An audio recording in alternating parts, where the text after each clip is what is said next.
Iran Israel যুদ্ধে কেন জড়ালো মার্কিন যুক্তরাষ্ট্র? কেনই বা হামলা চালালো ইরানের পারমাণবিক স্থাপনায়? মার্কিন ভাইস প্রেসিডেন্ট জেডি ভ্যান্স অকপটে স্বীকার করলেন যে তেহরানের পারমাণবিক বোমার অগ্রগতি ভেস্তে দিতেই হামলা চালানো হয়েছে।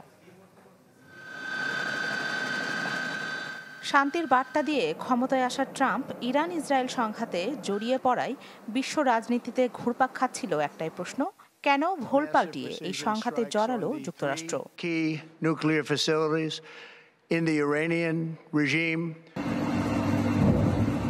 উত্তরে আন্তর্জাতিক সম্পর্ক বিশ্লেষকরা বলছেন, বন্ধু দেশ ইসরায়েলের সাথে সম্পর্কের আস্থা বাড়ানো, ইরানের পরমাণু কর্মসূচি বানচাল এবং সরকার পরিবর্তনের খায়েশ ছিল যুক্তরাষ্ট্রের।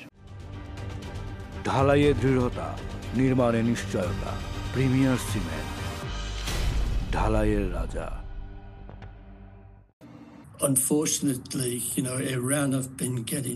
তেহরানের কাছে থাকা ইউরেনিয়ামের মজুদ আন্তর্জাতিক পারমাণবিক শক্তি সংস্থার নির্ধারিত সীমার চেয়ে বেশি, যা দিয়ে বোমা তৈরি করা কঠিন ছিল না।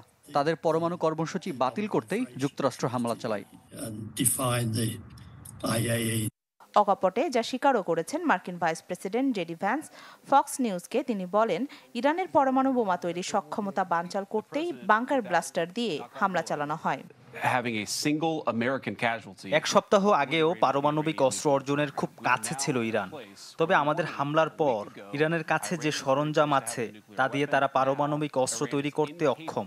ভবিষ্যতেও ইরান পারমাণবিক বোমা তৈরির চেষ্টা করলে তা শক্ত হাতে দমন করা হবে। এমন পরিস্থিতিতে এনপিটি চুক্তি থেকে ইরানের বেরিয়ে যাওয়া উচিত বলে মনে করেন দেশটির পার্লামেন্টের বেশিরভাগ সদস্য।